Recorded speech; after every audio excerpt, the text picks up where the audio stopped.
అందరికీ నమస్కారం అండి. ఈరోజు మరొక జనసేన ఎమ్మెల్యే కీచక పర్వం వెలుగులోకి వచ్చింది. గత 2 సంవత్సరాలుగా ఈ కూటమి ప్రభుత్వం వచ్చిన దగ్గర నుంచి మహిళలకి, అలాగే వృద్ధులకి, పిల్లలకి ఎక్కడా రక్షణ లేదని ఈ 2 సంవత్సరాలుగా జరిగే అరాచకాలు, మనం అత్యాచారాలన్నీ చూస్తూనే ఉన్నాం. అందులో ఈ రోజు మళ్ళీ కొత్తగా వెలుగులోకి వచ్చింది జనసేన రైల్వే కోడూరు ఎమ్మెల్యే అరవ శ్రీధర గారి కీచక పర్వం. ఒక మహిళా ఉద్యోగి పట్ల అతను ప్రవర్తించిన తీరు, అతను భయభ్రాంతులకు గురి చేసిన తీరు ఈ రోజంతా వెలుగులోకి వచ్చింది.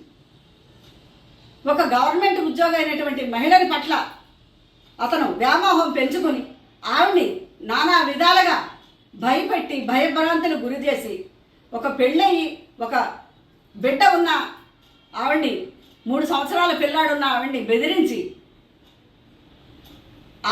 ఆవిడ్ని అత్యాచారం చేయడమే కాకుండా ఏడాదిన్నరగా నిన్ను పెళ్లి చేసుకుంటాను అనేసి నన్ను పెళ్లి చేసుకోవాలని ఒత్తిడి చేయడం, నాకు భర్త ఉన్నాడు ఇలాగని అమ్మాయి పెట్టిన ఆ భర్తకే ఇతనే ఫోన్ చేసి మీ ఆవిడకి విడాకులు ఇమ్మని బెదిరించడం, ఇదంతా ఎక్కడికి వెళ్తుంది?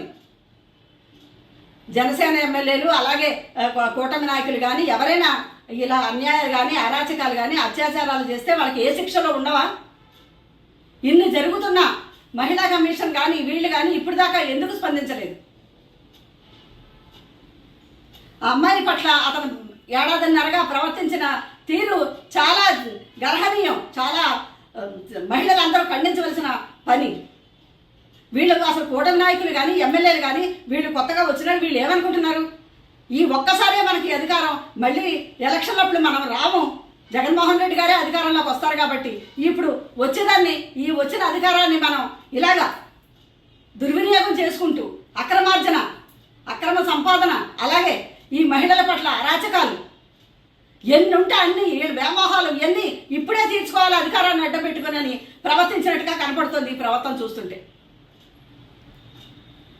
మరి ముఖ్యంగా ఈరోజు మాట్లాడాలంటే ఈ జనసేన ఎమ్మెల్యేల గురించి 22వ తారీఖున జనసేన అధ్యక్షుడు ఆయన లెటర్ హెడ్ మీద రాశారు, పార్టీ లెటర్ హెడ్ మీద పార్టీ దిశానిర్దేశం చేస్తూ ఉన్న నాయకుని క్యాడర్కి చెబుతూ ఆయన ఏం రాశారో మనం అందరం చూసాం. ఆ లెటర్ చూసి మొన్ననే మేము ఆశ్చర్యపోయాం. ఏంటిది? మీ మీద మీ మానసిక బలహీనతలు కానీ లేకపోతే అత్యాచారాలు ఇవన్నీ చేస్తున్నారని కానీ మీ మీద అభయోగాలు మోపడానికి సిద్ధంగా ఉన్నారు అందరూ, మీరు అప్రమత్తంగా ఉండండి అన్నారు. ఏంటంటే దాని అర్థం? ఇలాంటివి ఏమైనా జరిగేలా ఉంటే మీ మీద కఠిన చర్యలు తీసుకుంటాం అని కదా చెప్పాలి. మీ మీద చాలా అభియోగాలు వస్తున్నాయి, ఆయనకి అది ఆల్రెడీ తెలుసుంటుంది. ఆ తెలిసిన దాన్ని కప్పుపుచ్చుకోవడానికి ఇలా చేసుంటారు. ఒక 5 రోజులు తేడాలోనే ఇంత ఇలా జరిగింది కదా, మీరు ఏమైనా చేయండి బయటికి రాకుండా చూడండి అన్నట్టు మాట్లాడినట్టుగా ఉంది ఆ లెటర్లో. ఏం జరుగుతుంది? కూటమిలో ఉన్న పెద్ద పెద్ద నాయకులు కానీ మినిస్టర్లు కానీ ఈ ప్రవర్తన ఏంటి, ఈ మాటలేంటి?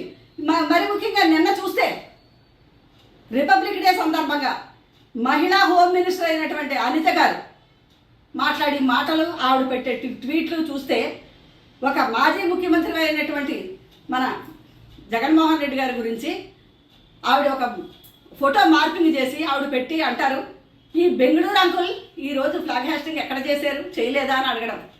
అంకుల్ అమ్మ అనిత గారు మీరు మాట్లాడి మాటలు, మీరు ఇలా ఫోటో మార్పింగ్ చేసి పెట్టినప్పుడు మీ మీదకి ఏదో కేసు పెట్టాలి కదా, మీరు హోమ్ మినిస్టర్ అయి ఉంటే మీకు ఇది తెలియలేదా?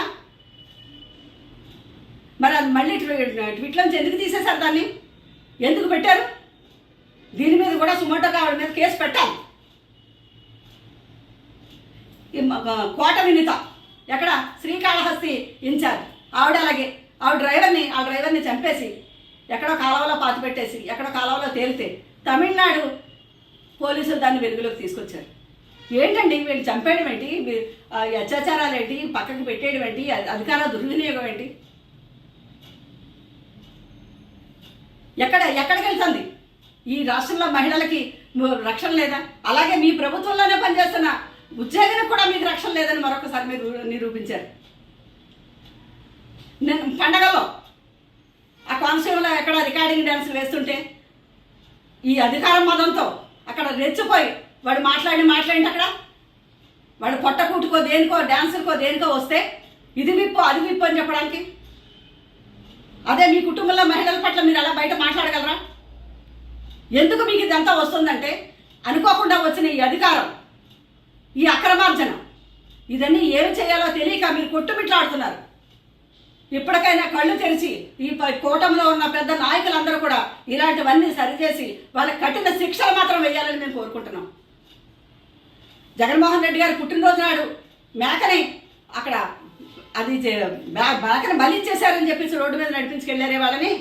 ఇలాంటి ఎమ్మెల్యేని ఎలా నడిపించుకెళ్తారు? ఇప్పుడు ఎమ్మెల్యేని నడిపించుకెళ్తారా, బాధితులను నడిపించుకెళ్తారా? అప్పుడు మీరు